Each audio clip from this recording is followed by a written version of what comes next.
Donc ce rapport est le deuxième que publie l'Institut Thomas More sur la sécurité durable. Le premier avait été fait il y a de cela 2 ans. Et donc c'est un rapport qui vise à travailler sur et à réfléchir sur le partenariat euro-maghrébin, donc les liens entre l'Union européenne, les pays européens et les pays du Maghreb. Et c'est un rapport donc sur la sécurité durable, c'est-à-dire qui a pour ambition de réfléchir non sur les seuls symptômes de l'insécurité, mais également et surtout sur ses causes, de manière à construire un Maghreb et un voisinage de l'Union européenne plus stable.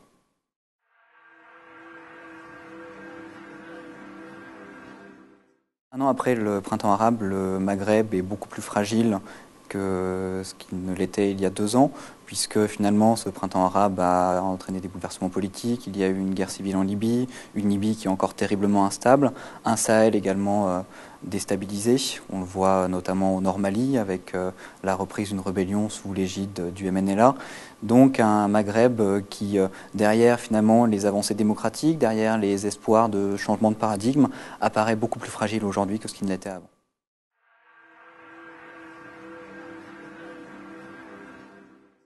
Ces défis sont au nombre de 4. Il y a d'abord un défi de la démocratisation, donc finalement une ouverture politique, une modernisation des sociétés et des systèmes politiques au Maghreb. Deuxième défi, un défi économique et social, puisque finalement ces révolutions et révoltes, notamment en Tunisie, sont indissociables de la situation économique et sociale des pays du Maghreb. Un défi également de la sécurité, puisqu'il y a la problématique du terrorisme, de la criminalité, des trafics, qui continue aujourd'hui à se poser au Maghreb et problématique qui est nourrie d'ailleurs par le développement économique et social. Dernier défi, un défi de la coopération, défi qui conditionne le succès aux autres défis puisque les États maghrébins coopèrent relativement peu, que ce soit dans le domaine de la lutte contre le terrorisme ou dans le domaine de la coopération économique. Et à ce niveau-là, on peut espérer ou on peut souhaiter que la relance de l'Union du Maghreb arabe, telle qu'elle semble prendre forme aujourd'hui, aboutisse à quelque chose de concret.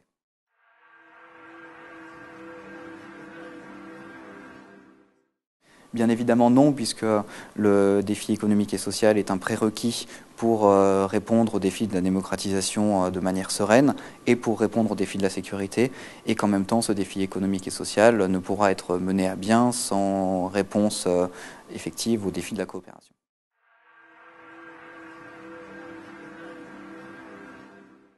Donc l'Europe et les Européens ont un rôle essentiel à jouer puisque l'Europe ou l'Union européenne est le premier partenaire économique des pays maghrébins et également que l'Union européenne, de par sa tradition démocratique, peut s'engager réellement en faveur de l'ouverture politique. Bon, il y a une nouvelle politique de voisinage l'année dernière qui introduit notamment le principe de conditionnalité, c'est-à-dire que le montant des aides doit dépendre ou peut dépendre des réformes politiques. Donc là, un système d'incitation, un système qui va dans le bon sens et qui montre que l'Union européenne peut s'engager concrètement sur la voie des réformes politiques, mais l'Union européenne peut également s'engager concrètement dans le développement de synergies entre les économies de la région et dans la mise en œuvre d'une véritable coopération régionale.